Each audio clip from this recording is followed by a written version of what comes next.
This is the Hidden Killers podcast with Tony Brueski. Talking on the case that just won't ever go away. Alex Murdaugh, and specifically some of the tentacles of this case that have made impacts on the lives of those who were unfortunate enough to have interacted with Alex on any sort of basis other than running the opposite direction down the street. Joining me to discuss, Robin Dreeke, former FBI special agent and chief of the Counterintelligence Behavioral Analysis Program. He's also a Hidden Killers contributor. Russell Lafitte, the former CEO of Palmetto State Bank, sentenced now, 7 years in federal prison for assisting Alex Murdaugh and stealing nearly $2 million from clients' legal settlements. Lafitte still saying, look, I'm sorry, but I did not realize I was doing anything wrong. Do you buy that? Is this just, the cards are crumbling around all of these people and the misdeeds are now coming to light? Yeah. Boy, isn't that sad? Yeah. This one's really sad to me.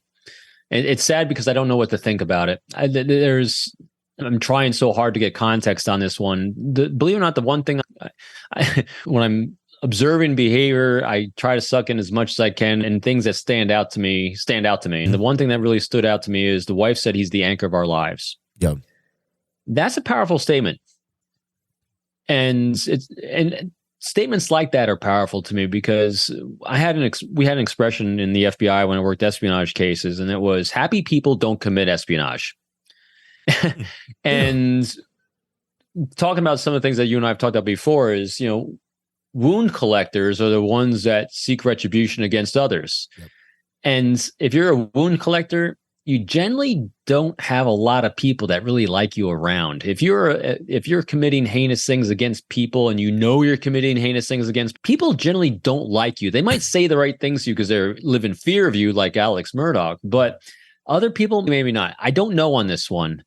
I would be taking a look at this guy's arc of life. And we saw this with Lori Daybell as well. There is no one from her past that says, oh, we love Lori. She's been a friend of ours for 20 or 30 years, because she's a path of destruction. I'd be interested in whether this guy has strong, healthy relationships that date back a long time, because it'll give an indication on two things. How intentional or unintentional was his behavior? I kind of think of him more as the frog that's put in a boiling pot of water as it was slowly heated. Yeah. And all of a sudden he was boiled and had no idea, or he became witting that it was boiling, but he started rationalizing behavior because he didn't quite know how to get out of it. In other words, human beings, we seek patterns of behavior. And when you don't want to believe something, you're going to find the confirmation bias you're looking for to rationalize how it's okay. Doesn't make it right at all. So I think, justice was done here.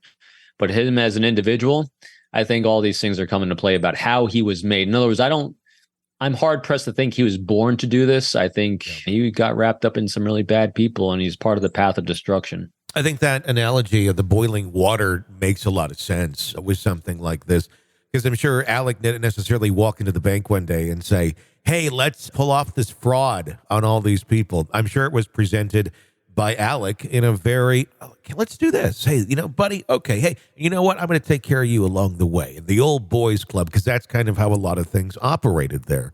But at the same point, I wonder how much he truly knew was, something illegal going on, or how much, like you said, over time, it's kind of looked the other way. This has been working out okay, and not maybe even recognizing or realizing the extent of the damage or where that money is coming from, or maybe just not asking enough questions, which should be done by a banker. I'm also curious about Murdaugh himself, because he really defended his, buddy here, saying, hey, it wasn't him. It was all me. I did it all. What struck me about that was, I have a question about that. Is he doing that because he's a pure psychopath looking for the grandiosity? Like, no, it was all me, man. I was the mastermind behind everything. Or is he actually trying to be a decent human being defending someone that he knowingly duped? So I'm curious about how that all plays out in his own mind as well. That's a good question. I wonder how much Alex Murdaugh weighing in actually helped or hurt Laffitte when it came to sentencing. Because Laffitte, the prosecutor's arguing that he has a lack of remorse. He apologized to the victims, but continues to minimize his role in the financial scheme and point the finger at Murdaugh, the co-conspirator. That's what the prosecution said. rightfully so, they're going to say something like that. I don't know. If there really truly is in some of these cases any amount of remorse that will be adequate. Certainly, Alec did not, really portray any of that. But everyone that's connected to Alec, they're in a hole that I don't think you can apologize yourself out of. And there is a certain level, I would say, of let's burn all of the witches, and to a certain extent, rightfully so. But at some point, we have to take a look and go, look, even some of these other people who may have been involved, they're still not Alex, and we should recognize that. And some people got sucked into really bad behavior here, but they're still not to the extent of what Alex was. Yeah, but I also I love how we go back and forth, on the good and bad of this. But at the same time, I think they're doing a good job down there, saying that no one is above the law. And if you're part of any of this horrendous things that's taking advantage of another human being, we're going to get you. And you cannot be protected because you claim ignorance. And so, there's going to be devastated lives along the way, but I think it's a good warning shot to others. So this is a great case to say, hey, the criminal justice system is working, and we're going to send a powerful message, as opposed to letting the Manson murder chick out, a couple of weeks ago that says, hey, well, you're old now. And so, you did all these horrendous things, but we forgive you. Yeah, I think justice was served in this case, without a doubt. Yeah, it was. And unfortunately, it's just another family devastated by it, too. Yeah, and I think the story of everything that Alec has touched and destroyed is still far from over. Oh, yeah, no doubt. This is a lifetime of behavior that is unraveling before our eyes.